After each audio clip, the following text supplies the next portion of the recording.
you notice that universally, no matter what country, what part of the world, or what culture you are living in, it's women often that initiate a breakup, a divorce, wanting a break, wanting a trial separation, wanting to end the relationship. It's 3 out of 4 times it's women that initiate the end to the relationship. And there's a clear reason for it. It's because women are constantly fantasizing about something better, greener pastures, a better guy.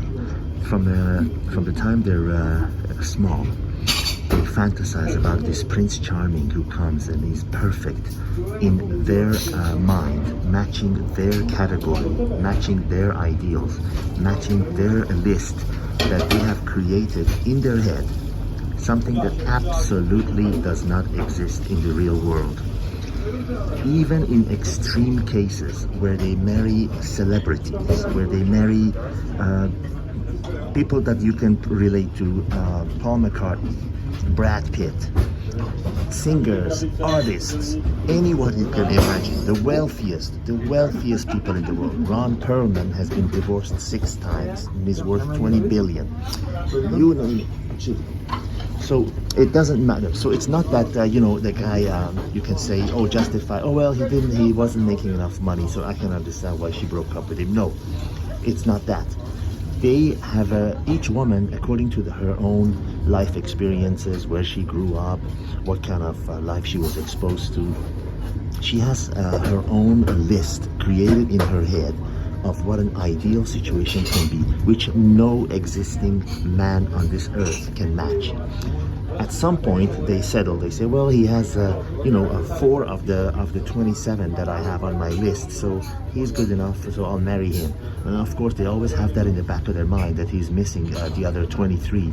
So at the slightest at the point of disagreement or things going a little rough, they want a divorce. They want to break up.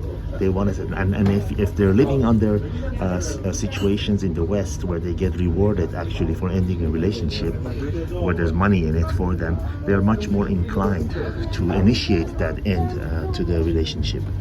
Hallo, Pardon. And this list is never fulfilled, it's never satisfied, it's never completed. So this is why it's always women. It's always 9 out of 10 times it's women that want to end the relationship, that initiate the breakup and this massive list of consequences that follows the separation of the man from his kid, significant loss of assets, often suicide on the male part. And it goes on and on and on. The solution is being aware of it.